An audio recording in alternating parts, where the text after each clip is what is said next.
Hey, everybody, welcome to this episode of On the Move presented by Move Outdoors. We've been gone for a while, and I feel like you guys are owed an explanation for that. And the simple truth is, we've all been really busy and have not had time to edit and upload podcasts and videos, but that's all changing now. We're back in the recording studio here today, and we're looking forward to getting some really awesome content out for you guys. On today's podcast, we're going to be talking about Ryan's 2023 Colorado rifle elk hunt.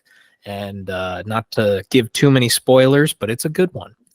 So before we get into that, we're just going to go into our typical round table about what we've been doing in the outdoors in the last, it's probably been 3-4 weeks since we recorded a podcast. So we might have a little bit to talk about here before we jump into the hunt, but we hope you enjoy it. So we'll start off with Ryan here. Ryan, what have you been up to for the last, basically since your wedding in the woods? Yeah, so post wedding life has been busy, and the weekends in Pennsylvania for the first couple weeks of October have been pretty bad, to put it mildly. The first weekend after my wedding was a complete wash on Saturday. The second weekend after my wedding was another complete wash. The next weekend, which was last weekend as we're recording this now, the morning was basically a wash. And then I had obligations later in the afternoon on Saturday. So I have not done much hunting. I was out kind of checking cameras at one property and replacing batteries and doing some other things while carrying my bow. I did see some deer, did see some good sign as well. A lot of promising sign leading into this weekend. And as we hit that Halloween time, the sign is really picking up. I've noticed just on my way back and forth from work, a lot more deer activity in the mornings. So obviously looking forward to next week when that magical time really kicks off, and I'll have some more time to get into the woods. And hopefully after we have this warm front this weekend, the cold weather is supposed to come back in next week. I think we've got 50s and 30s most days. So that first week of November should be good. Awesome. Yeah, I'm sure life has been busy after the wedding, which that was a lot of fun. Tyler and I, of course, were part of the wedding, and drove all the way back from Iowa to attend, and it was a lot of fun being there for you and your now wife. Tyler, what about you? I think since our last podcast, I've maybe hunted, I want to say twice. Work's starting to heat up lately. My company just recently built a new facility, so we've been gearing up to move. So I'm one of the guys in charge of moving my department. So been real busy with that. Ryan and I are trying to coordinate a hunt together next weekend, assuming I don't have to work next weekend. I have to sadly work tomorrow. I mean, I got to work every Friday. I got to work Saturday this weekend. So unfortunately, it'll be yet another weekend I don't get out. But I'm hoping, come rifle season, we'll be finally in the new building. So I'll be able to hopefully get out every opportunity I can on weekends in rifle season. So hoping to get a couple more opportunities archery season, but if not, I'm actually excited for rifle this year. I got some spots that I'm interested in checking out, and it's a little bit easier to check out new spots with the rifle, a little less pressure on yourself to get in the perfect spot at least. Yeah, totally agree with that. I use rifle season a lot of times more for scouting than anything else, but also generally I have my buck tag filled going into rifle season, which makes me a lot more prone to just walking around because I'm like, yeah, well, if I shoot a doe, I shoot a doe. If I don't really care. But it is a great time of year for figuring out where hunting pressure is. Generally, if you're not seeing people there in rifle season, you're not going to see them there in archery season. So it's a great time to get out and scout and kind of learn how the deer avoid pressure, really. Yeah, exactly. Yeah, I'm excited for rifle season as well. I mean, I've tentatively taken the whole week the whole first week off of work. So if I don't end up getting one of the bucks that I'd be after, I'm looking forward to that first week. Yeah, and for myself here in Iowa, I've got my first Iowa deer, which is pretty awesome. Happened the first Friday of season. I filled my doe tag for the county directly north of the county that I'm living in, and then actually had an opportunity 2 days later to fill another doe tag for another county, but kind of messed that one up. You guys should see that shortly here on the YouTube channel. And then I was able to hunt for about a week in Iowa after getting back from your wedding a couple days after the 1st of October. And then I left for South Dakota on a mule deer hunt. And unfortunately, no tags were punched on that trip by myself or Jesse, the guy that I went with. We saw a ton of mule deer, had stalks literally every day, and just couldn't seal the deal, whether it was a mistake that we made, a wind swirl, sometimes just plain old, bad luck. We were in the middle of a stalk on one of the first few days, and one of the ranch hands came plowing by on a four-wheeler, and that ended that stalk pretty quick because the deer freaked out and ran away. So, it is what it is. I'm sure we'll talk about that hunt at another time, but that's not really what we're going to be talking about today. Aside from that, I've been getting out as much as I can here in Iowa, and been lucky enough to have deer close pretty much every hunt. Usually does, a couple small bucks, nothing that I'm really interested in shooting yet. We got a big cold front coming through this weekend here, so I'm very excited, and I think the season could turn around here quickly. I'd really love to get my buck tag out of the way before I go back to South Dakota on a pheasant hunt here in a couple weeks. So we'll see how that goes. All right, well, that's kind of what we've all been up to here the first few weeks of hunting season in Iowa and Pennsylvania here. But we kind of want to do a little bit of a throwback. Towards the end of September, Ryan drove out to Colorado with his dad on a rifle elk hunt that I'm not entirely sure how it works, but I know if you have a ranch that's big enough in Colorado, you can kind of set your own seasons or set up a special rifle season.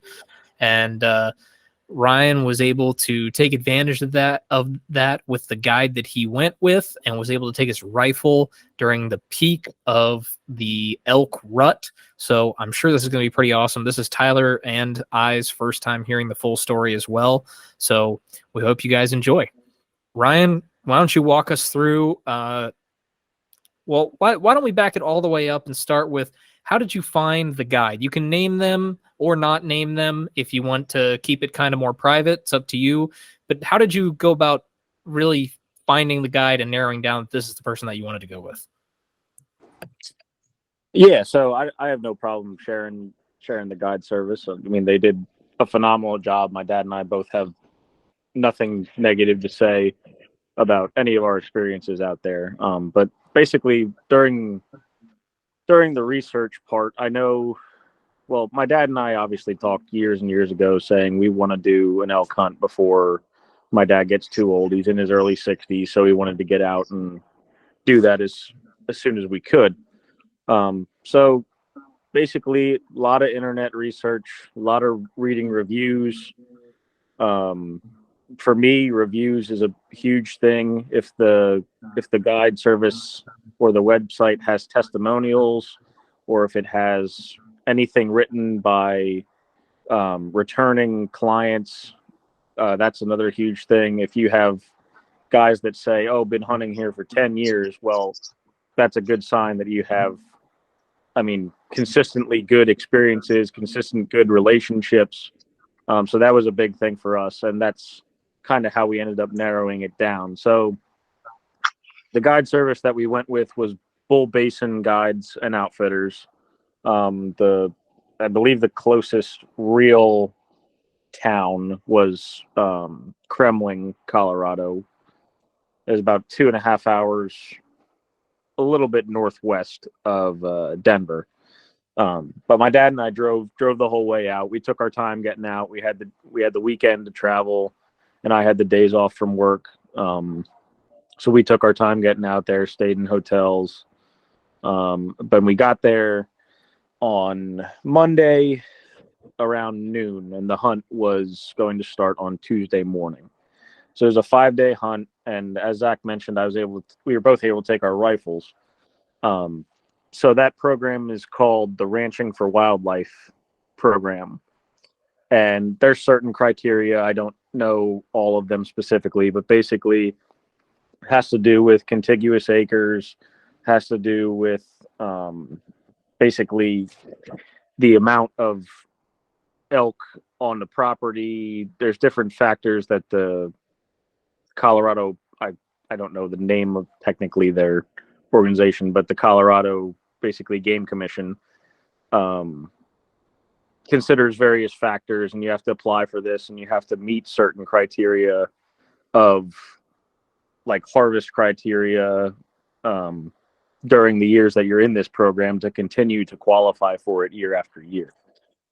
But basically, the gist of it is you can use any weapon during any season that you choose if your ranch is in the Ranching for Wildlife program. So they are able to offer rifle elk hunts starting the beginning of September whenever the elk season opens.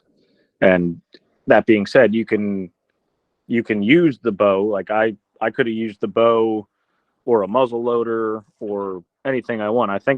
I don't know for sure, but I probably could have even taken a flintlock if you wanted to torture yourself on an elk hunt. But anyway, that's kind of the gist of how that all worked out for us. And that was part of the research that I did too, because my dad is not a big archery hunter. He uses a crossbow occasionally here in PA, but he didn't grow up archery hunting, so he knew he wanted to take his rifle. So basically, we arrived on Monday around noon, like I said, got settled into our nice cabin. It was a 2-bedroom cabin, bathroom, little living room, and the camp had Wi-Fi in it because other than that, there was no service hardly anywhere on the ranch unless you were at some high peaks. Occasionally you would get service, but basically the only service was back at the camp when they had the Wi-Fi and the booster. So we got ourselves settled, got the rifles out. There were 7 other guys in camp with us, so 9 guys total. And we got our rifles out, started shooting. They had a target set up around probably about 100 yards, give or take. And they had a portable shooting bench, so we all got sighted in. My dad and I were right on. Driving, obviously, is more helpful than flying, especially when you're trying to keep the zero on a rifle. Because the people that work at the airports, number one, probably aren't too keen about you flying with weapons, depending on who they are. And number two, they're not careful with your suitcase, so they're not going to be careful. They're not going to be careful with your gun case either. So it's just going to get thrown in the plane, thrown on the belt. So it was obviously nicer to just get our guns out of the back seat and be ready to go. So basically, the way the whole week was going to work, there were breakfast ready in the morning before you're ready to go. All the guides would write on a board who they were taking, where they were going, what part of the ranch they were on with a map, and the time that you were leaving. So we got our dinner, got all set together with our guide about where we were going in the morning, and got a good night's sleep and got up early, probably about 4:30 on Tuesday morning, and headed out to our first spot. And on the way in, we heard some distant bugles that morning. And we actually, the first thing we saw as daylight was breaking as we were hiking up in the direction of some distant bugles, we ended up seeing a bull moose. So really, I did not expect to see a moose, but here coming through the aspens was a bull moose, and he bedded down about 150 yards from us. So that was a really, really cool experience. I had never seen a moose in the wild at all. So Isn't it crazy how massive those animals are? We talked about it before, but on my Wyoming elk hunt this year, I saw quite a few moose, and it's insane how massive those animals are. Or it's like a Clydesdale horse with Yeah. antlers. It's insane. Like they, I mean, it's I don't know how many feet taller than an elk it really is, but it's got to be 2 feet taller than an elk. I mean, they're just massive. Oh, yeah, easily. I remember, not to sidetrack here, but I remember I was in Canada one time for work, and we were driving a Freightliner truck out of the field, and it's dark out, and I see a shadow next to us, and I'm like, huh, that's kind of weird. Maybe I'm seeing something, and it kept getting closer and closer, and I realized it was a moose running next to our Freightliner truck, and that thing was as tall as the Freightliner truck, and Oh yeah. I was riding in the back in the bed just to get out of the field. So I started pounding on the top of the roof. I'm like, slow down, because this thing kept coming like it was going to cross in front of us. And the Mhm. guys finally slowed down a little bit because they didn't know, they couldn't see it because they were inside the cab. And when they slowed down a little bit, the thing ran like maybe 5 feet in front of the truck. And they were like, oh, that could have been really bad. Yeah. Yeah. Anyway, continue. Sorry. I mean, it was a really cool experience. I mean, he actually like I said, he was like 150 yards, so it was really cool. So we kept hiking on then up towards an area that we were hearing some distant bugles. Actually, over a property line was where the bull ended up being. But we sat down and called.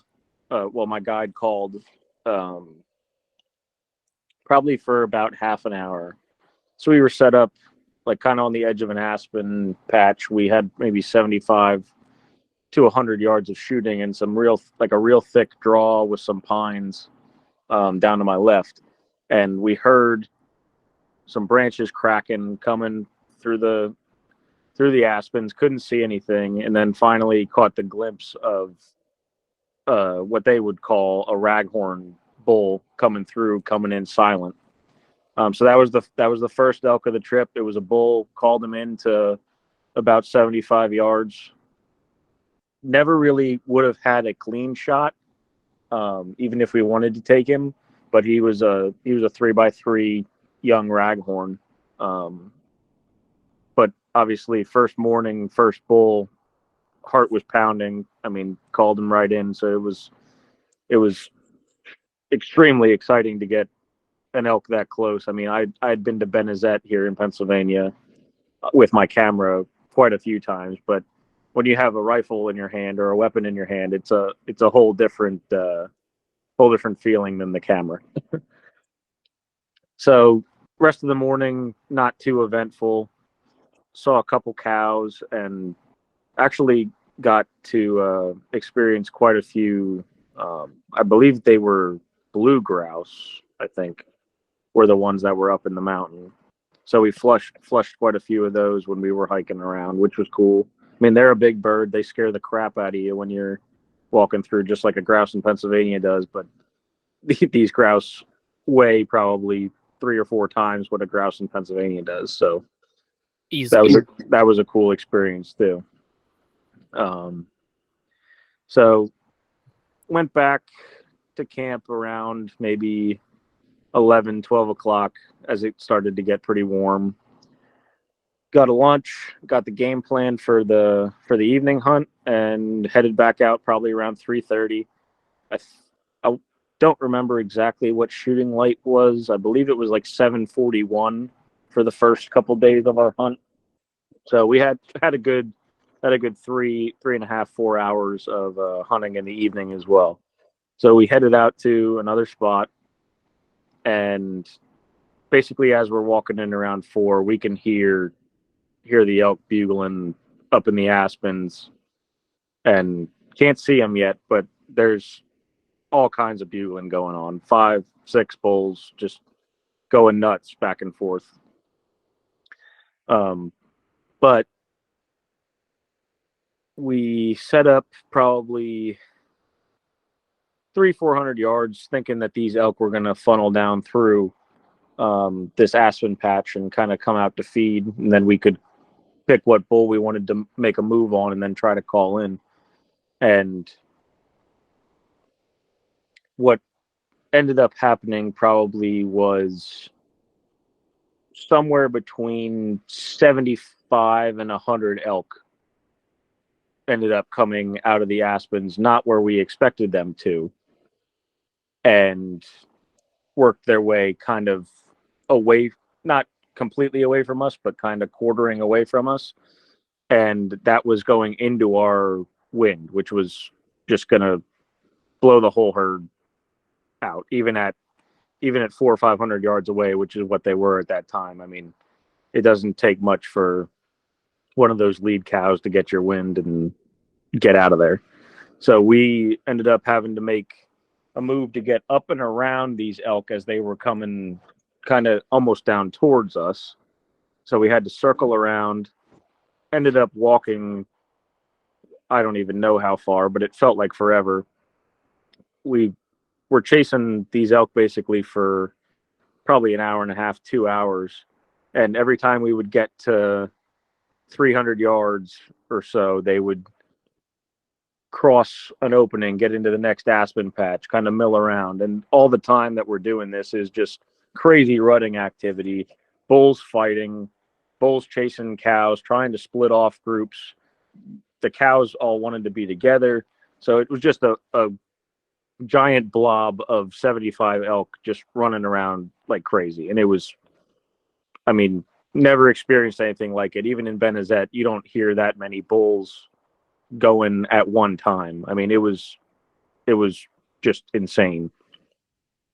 So finally ended up getting to about 200 yards of this huge blob of elk.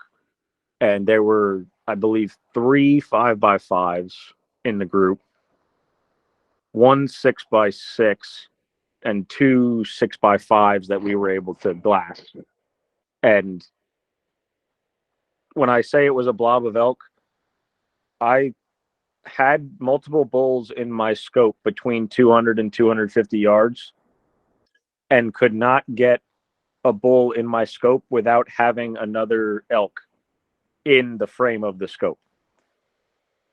So they basically run cows this way, try to break off, but they'd never give me a clear shot. And it was one of the most frustrating things I think I've ever experienced, because we were within my comfortable range of that many elk, including multiple shooter bulls, and I just couldn't make myself pull the trigger because, one, at that distance, if I miss and hit a cow, that's the end of my hunt. We spent a lot of money preparing and spent a lot of money just to get out there. So I didn't want to have anything catastrophic like that happen. My tag would have been fine for a cow should I have chosen to use it, but that's not what we wanted, and especially on the first day. We ultimately chose not to shoot in that situation, and then as the thermal shifted, the cows ended up getting our wind, and the whole herd kind of didn't spook completely, but drifted away from us, and we ended up not getting any shots. So, long-winded way of saying the first day was really, really exciting and really, really frustrating at the same time. But that was a perfect introduction to elk hunting for me. So that sounds like trying to hunt elk late season when they're all herded up, and you just getting one to separate is the hardest part of the hunt. Right. And the guide was even surprised at seeing that many together, because usually they will break off, like a bull will break off his own 8 or 10 cows, and another bull will break out 12 or 15 cows. But yeah, that day in that aspen patch, whether it was from pressure on public land elsewhere, or I don't know what was going on, but maybe they felt the pressure from us. And I mean, elk obviously when they feel pressured, they have strength in numbers. So Yeah. they just did not want to break out from each other. So, but like I said, I mean, perfect introduction on the first day. Couldn't have asked for really a better first day. We probably saw about 100 elk, and it was really, really cool. That sounds like a really awesome way to start the hunt. How'd your dad do that first day? Was he with you or no? Yeah. So situation is 2-on-1 guiding. I insisted that he shoot first, and then he insisted that I shoot first. So naturally, I said, "Well, okay." If I you was insist. technically on the gun first, so that's what we had decided. But should an opportunity for a double have presented itself, he was ready to go. I mean, we both had our rifles ready to go. Like you should. But yes, so I guess more about, like, I'll just do a little plug for the guide service before I go into the next day. So, like I said, Your voice just got very muffled. good now. Yep.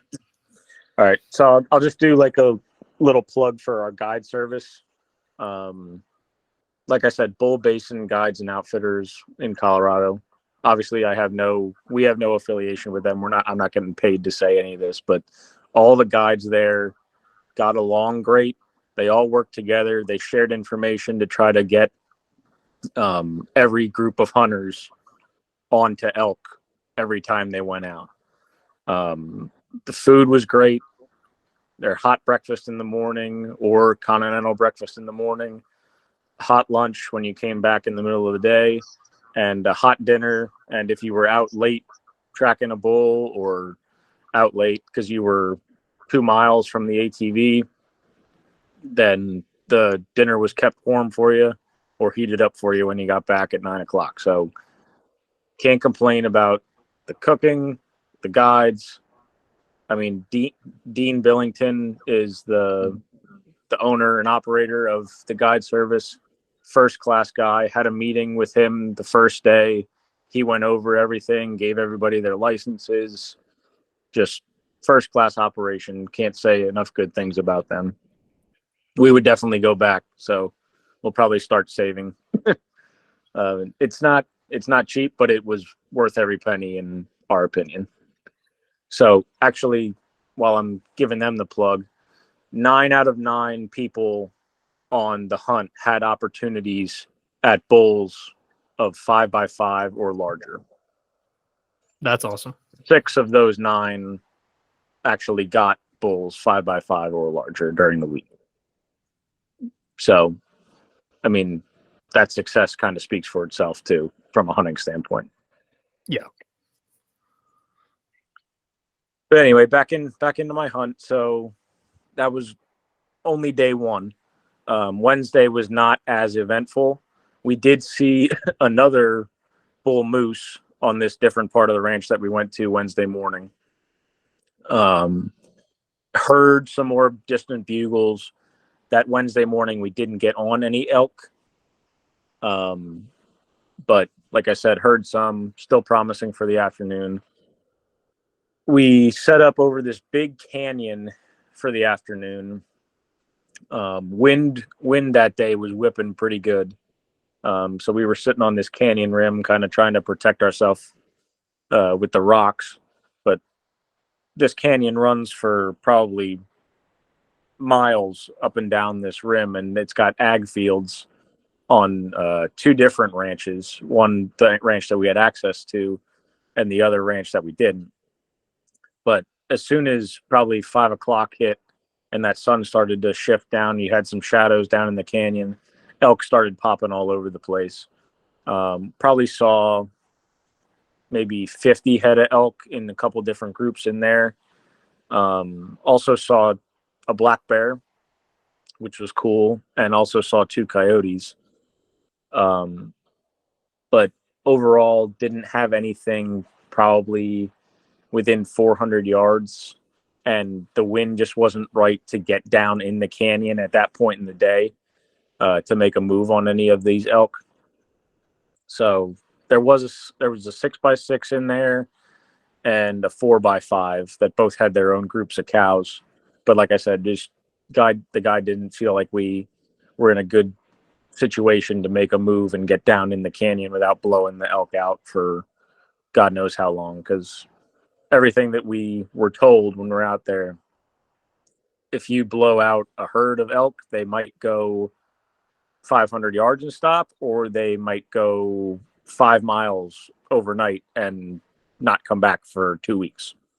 So we were trying to be very careful and calculated with our movements. So that was basically the day, Wednesday. Like I said, not eventful, but did see quite a few elk still. Thursday, we had an uneventful morning first thing. So my dad and I actually split up. I went with one guide, he went with another, and we did some hiking and calling and some more active hunting for mid-morning and then into late morning. I did get onto a cow and a calf and what we think was a small bull. Couldn't confirm the size of him, but we were in really, really tight cover on that Thursday morning. We were in the middle of the aspens with them and just couldn't get a good glimpse, but there was definitely a bull with this cow and calf, but we spooked them. We got in too close to their bed without knowing, and they took off. So that was basically the end of that Thursday morning. Thursday evening, set up over top of not really an ag field, but kind of like a CRP type of situation. Was down there below. ag on the property or no? There was no, I would say, no real established ag like you would think in Pennsylvania, but there were like pasture fields that had irrigation. So it wasn't like food plot related, but it was like pasture grass that's irrigated for the cattle that were on the ranch. Gotcha. Which obviously the elk destroyed. For my own curiosity here, were the elk around the cattle at all, or did the elk and the cattle stay pretty separate? So they will be within 50, 100 yards of each other, so you'll see them intermingled, but they will not feed together. They will not, like if the cattle come into a patch of aspens, the elk will get up and leave. Okay. So they're not afraid of them, but they do not intermingle really. Gotcha.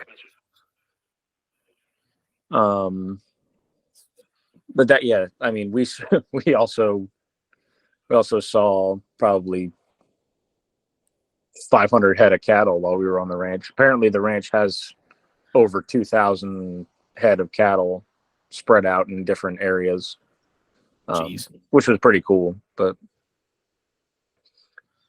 so I think Thursday night is where I'm at, and didn't really see much Thursday night where I was. I know my dad was working a bull that had a group of cows, and he was actually, that bull was on state forest land and never came down into the ranch land. I know they were trying to call to him. They could glass probably from about 500-600 yards and see up into where this bull was, but he wouldn't leave the cows, and the cows weren't in a hurry to come down into the ranch. So neither of us had any luck on Thursday. So that leads into Friday. Friday morning, now it's day 4 of our hunt. We hunt all day Saturday still, and then we would leave to come home on Sunday. So pressure's starting to kind of sink in. But again, we're on elk. We're seeing elk. We're hearing elk. It's only a matter of time before we get into another good situation like we had on day 1. So had a good good hike on Friday morning with my guide. We chased a bugle almost in the dark, and then probably got within 200 or 300 yards of where we thought this bull was. Never made an appearance. Gave us one bugle probably at 600 yards around 7:30, and then shut up, and he was not heading the right direction. So we went back to the upper side of this canyon that I talked about earlier, where we had seen some elk a couple days previously.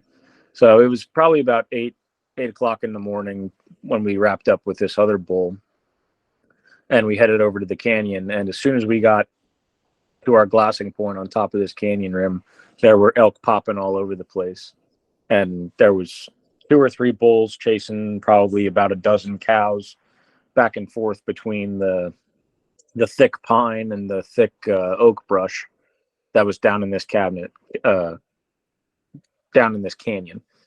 So we set up, got in a good position, ranged a couple openings down in the canyon, and my limit going into the hunt was probably, we practiced out to 200 yards, so I was confident out to 200. I said my limit was probably 250. That's what I thought was probably clean and ethical with a good rest. So we ranged a couple spots. We had one opening that was 220 from my position up on the rock. Had another opening at 280, and then another opening at about 310. So we're still glassing, sitting up on this canyon. And right now the elk are probably about 800 yards away, but there's a lot of chasing activity going on. And a 5x5 comes in from the side and is starting to get in on the action, runs off a 4x3 that was chasing some of these elk around. And then another bull broke off about 3 or 4 cows and took them kind of out of the picture. We didn't really know where they went. So this 5x5 starts running 3 or 4 cows around pretty consistently, and they're kind of working their way down towards some of the openings that we had ranged, and they're getting to 600, 500, 400, 350, and then they disappeared into behind some oak brush. And then the cows came out into my first opening at 310. Came down through that opening at 310, got into the opening at 280. And now my safety's off because I know he's coming behind him. He comes running straight down the hill in this canyon right after the couple cows that he chased downhill, straight through the opening, facing us directly. No shot at all. Through the opening into the next piece of brush. Keeps coming downhill. The cows go through my opening at 220. I'm like, all right, here we go. My guide tried to stop him in the opening at 220. He kept walking straight facing us right after the cows. Came all the way down below us in this canyon. Probably what would have been like a 125-yard shot, but is in ridiculously thick pine trees down in the bottom of this canyon where the creek is. We can see bodies flying around down there in the pines. No clean shot at all. So this goes on for probably 15 minutes. We can hear him bugling. We can see the bodies going back and forth, but just no opportunity to shoot at all. So probably about half an hour goes by, and then the cows start working their way back uphill. He separated one cow from the group and her calf. I'm assuming that cow was probably getting ready to be in heat. And they started working back up the way they came. So gradually they get up to that 220 opening. They kind of skirted it in the brush, didn't go through the opening, and he's following them probably 15, 20 seconds behind them, but following them consistently. So they ended up getting into my opening at 280, and they cut across that opening. So the cows cut across broadside. So I'm, again, safety's back off. I'm solid on a backpack on top of this canyon rim. And I know he's coming and he's going to turn broadside. So he comes out following them on the same trail. My guide blows a cow call about as loud as he can to get out there. And he stops. And I shot. And he lurched forward, jumped in the air, lurched forward maybe 10 feet, and stood again, looked kind of wobbly on his feet, took maybe 10 or 12 steps uphill, and we ranged him again, and he was right around 300, and I shot again, and this time he jumped and spun and ran downhill, and we didn't hear anything for about 15 seconds, didn't see him come out. The cows ran off to the side, and then all of a sudden we heard the brush thrash and crash and sticks break. So we figured that he had gone down in there. Again, can't see him. He's in basically a thicket of oak brush. So at this point, I'm just shaking, ready to fall off the canyon wall. And my guide tried to go down and get a better look to see if he could see into this brush. Couldn't. So we waited about 45 minutes sitting up there, the longest 45 minutes of my life. But we wanted to make sure that he didn't get up and get out on either side of this brush. And we would have been able to see if he left that area, no matter which direction he went. So waited a while, and he didn't come out. So we went back to the ATV. We were actually able to drive within probably about 3/4 of a mile from where we thought this bull was. So we got off the ATV, hiked in, obviously loaded, ready to go in case we walked up on the bull and he wasn't down. So we got in there, and it is incredible how thick that canyon is when you're actually down at eye level. Like it's like deer cover. I don't know how the elk get through it with antlers like that, but they do, and they love it. And what was interesting to me as a Pennsylvania deer hunter, the oak brush in there has acorns that are about the size of a dime. Mm-hmm. And they're everywhere. So there's no wonder that bears and elk and everything loves that stuff. Food and cover in one. Oh yeah, for sure. And the water down there too. But anyway, we come into the opening where we thought I had hit my elk.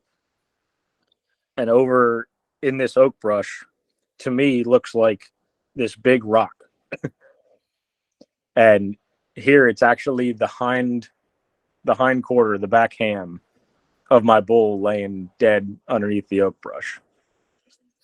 So my guide obviously is thrilled at this point, shakes my hand, and then the work and the pictures start. And again, can't say enough good things about the guide service. I was all prepared. I had all my butchering stuff. I had bags ready to go for the meat. Well, he had all of that, and he was ready to go before I could even get my backpack open. So we went to work on this bull.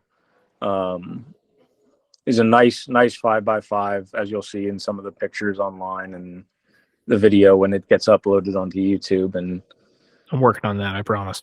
I was just out of my mind excited. Now, my dad wasn't with me when this happened. We had split up again, like I said, we did on Thursday. So he was with another guide service, and with no service, we had no way of communicating. So was he close enough to hear the rifle shots or no? No. The ranch is like 30,000 acres. Oh gosh. So you couldn't hear rifle shots basically from anybody unless they were hunting pretty close to you. But there was no way of communicating with them other than the guide had basically like a GPS phone that they were able to communicate if they had to get somebody out to help or anything like that. But when I didn't come back by lunchtime around noon, they kind of figured that we had some success. So anyway, we packed up this bull. I carried a hind quarter and the head in one trip, and then the guide carried the 2 front quarters, and then we came back for another hind quarter. So until we got out of there, it was probably about 1 o'clock. I shot around 9:30, so not too bad. Like I said, we were able to get the ATV with it under a mile from the elk, so that was pretty good, especially the cover we were going through in this canyon. So, but anyway, that's how my Friday morning went. I got my 5x5 bull down, and it was just an incredible experience. Couldn't have drawn it up any better. Sitting on top of this big canyon in the middle of nowhere, Colorado, listening to elk bugle and run around. And when you look around out there, anybody that's been out west, whether they're in like Wyoming or Montana or now Colorado, I mean, you feel small. Yeah. I mean, like Zach, when you and I went to Wyoming, you just look for 30 miles in every direction and there's nothing. Yeah. It's a really cool feeling, but it's also an eerie feeling. But Really humbling. Yeah, for sure. But it's just an amazing experience. But anyway, so we got our bull back to camp, said the congratulations, had lunch, and then got ready to go with my dad for the evening hunt. So I went back with my dad, obviously with my tag filled, so I was with him and his guide. And we got set up on another group of elk, probably ended up being about 30 of them, but had a real nice 6x6 bull in the group, along with a couple other smaller bulls, 1 or 2 of which we probably would have taken. But as the day goes on, these elk start feeding out of the aspens down into this area that we're watching, and they just keep coming, and they keep coming, and they keep coming, and finally the bulls start coming from behind the cows. And another bull, so here's an interesting story that I don't think I even told you guys through text. There was an antlerless bull. Really? That was probably the biggest bodied bull that we had seen on the trip. He bugled, he messed himself up in the wallows, he was looking for a fight, and he had no antlers.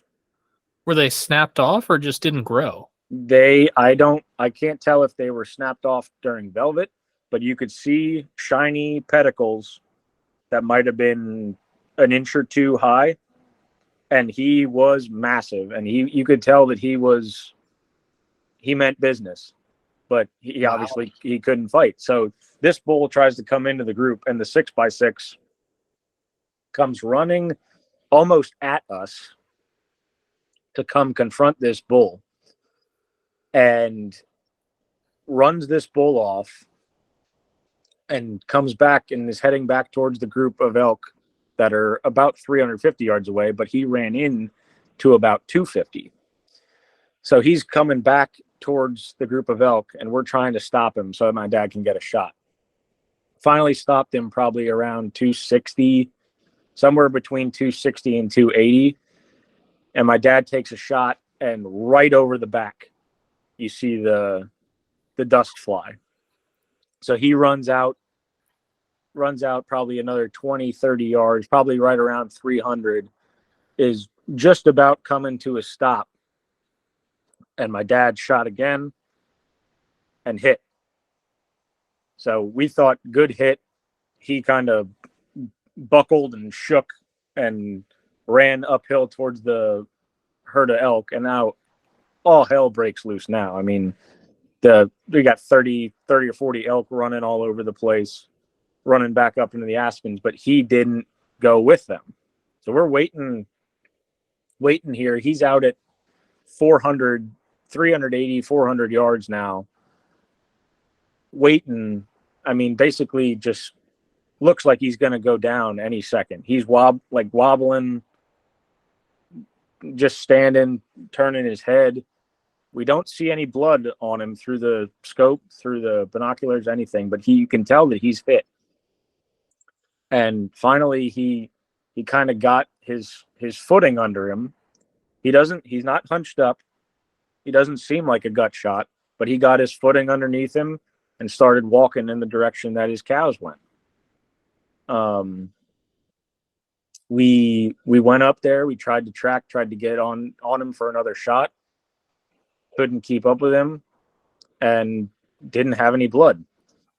So called 2 other guides out with us and did not find blood that night, but decided we were going to go back in the morning.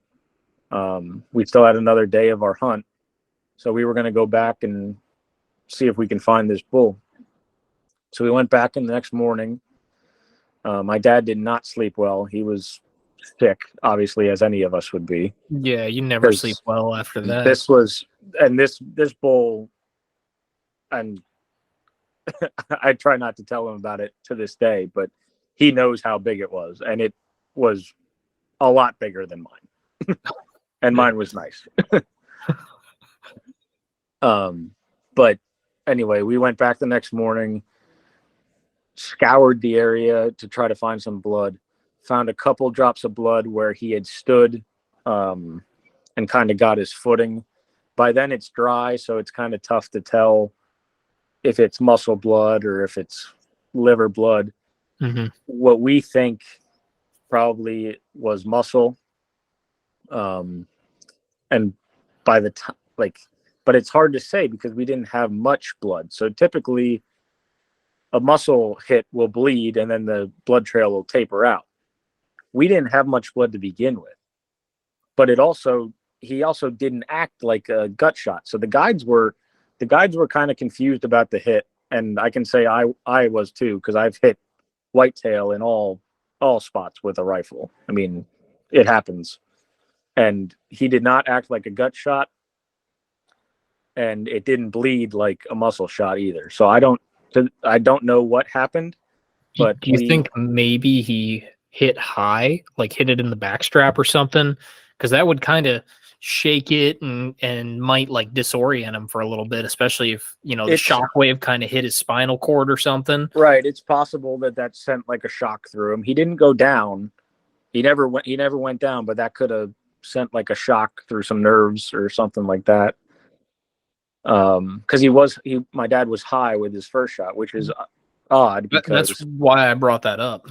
It's odd because we sighted in to be dead on at 200, so it would have been odd that he was high. But obviously, in the heat of the moment, we're not all going to hit. We're not all going to hit where we did on a bench rest in the middle of July. So, but yeah, looked all over the place. Found those couple drops of blood where he stood, no trail, followed his direction with a grid search of 6 people for probably, I don't know, 500 to 1,000 yards in that direction with a grid search. Never found any blood, never found any bull. So that's kind of a rough ending to our hunt, but my dad decided that was the end of his hunt, even though he could have taken a cow that evening. He chose to be done at that point. Why a cow that evening? So another, I guess, plug for the guide service. Number one, our tag was good for a bull or a cow on that ranch. Number two, a lot of what you see is that your opportunity is your opportunity at a guide service. So if you strike blood on an animal, every effort will be made. What you'll see on the service websites is they'll say every effort will be made to recover that animal, and if not successful recovering it, your hunt will end, basically. With this guide service, they will make every effort to recover your bull or cow if you chose to shoot a cow first. But if you miss or wound a bull, they will still take you hunting through the end of your trip for cow only. So, Really? of like I said, of the 9 people in camp, everybody had an opportunity at a 5x5 or greater bull, and 6 people got a 5x5 or greater bull. The 3 people that didn't, 1 missed, and 2 hit bulls and could not find. Wow. So even if you miss a bull, if you just shoot at him and miss him, and that opportunity gets away. If you shoot at a bull and miss him, you can continue to hunt bull. Oh, okay. Okay. If you shoot at and hit a bull and you can't find that Cow bull, only. then it's cow only. Gotcha. If you're on the last day, you can shoot what you want. If you're there for meat and it's the last day and a cow comes out of the 100 yards, you can take your meat and be on your way. Yep. But anyway, that's unfortunately how our hunt ended. We could have came home. Well, kind of a plug here too. We were only going to take 1 bull elk meat home to begin with. Okay. We didn't know what we were going to do with 450 pounds of meat. And we now know that now that I have Serve elk at your wedding. I have 210 pounds in my freezers in my house right now, I'm glad from that standpoint that we decided we were only going to take 1 elk meat home. So the other elk would have been donated. We would have had to go buy 2 more freezers and give some of it away. So we were going to donate the meat from my dad's bull anyway, but he would have had a great story and a great mount if his hunt would have been successful. So that stinks for him. But he's ready for our next Western hunt. He's got the itch again. So good.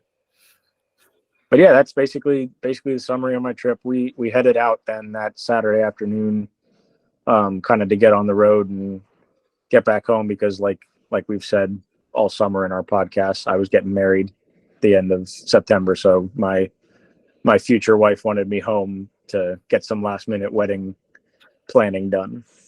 Well, yeah, you left Colorado on Saturday and got married the following Saturday. Correct. Yep. Yeah. Right. So I was already, when you left Colorado, I was already home in Pennsylvania. Right. Yep. But yeah, so overall, great trip, great experience. Got one bull down, had opportunities the whole time. Great guide service, great guys, great food. So can't say anything bad about it. And if anybody listening or that watches the videos or sees pictures on Instagram or anything like that wants to have more in-depth information about the guide service, I'd be happy to provide it. And like I said, I don't have any existing relationship with them. I don't get any discount or anything to say anything good about them.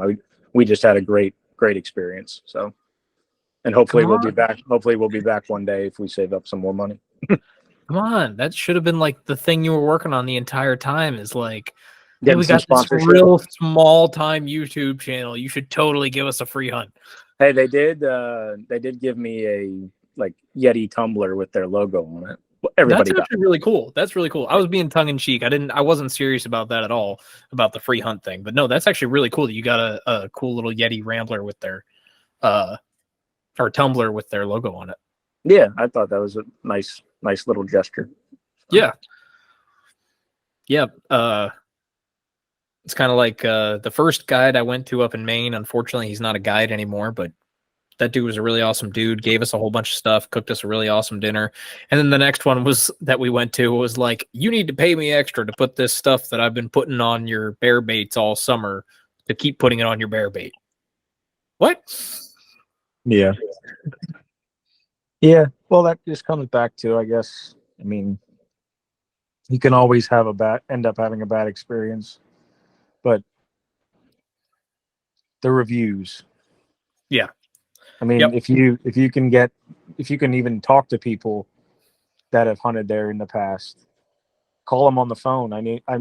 Some of my research that I had will even list prior clients that are willing to speak Mhm. with future clients on the phone about the experience, about the details of the hunt. Yep. So And that speaks to me, volumes. that's a huge green flag Yes, in massive green in my flag. opinion, when you're doing research on a guided hunt, when you're going to be dropping that kind of money for a potential once in a lifetime opportunity. That's a huge benefit. So Absolutely, 100% agree. Well, that was a pretty good summary. That sounds like a really awesome experience, really awesome hunt. I guess my only question for you is, where are you and your dad going next, and what are you hunting next? we would like to do antelope, I believe. Okay. I don't know when yet, but probably within 3 or 4 years.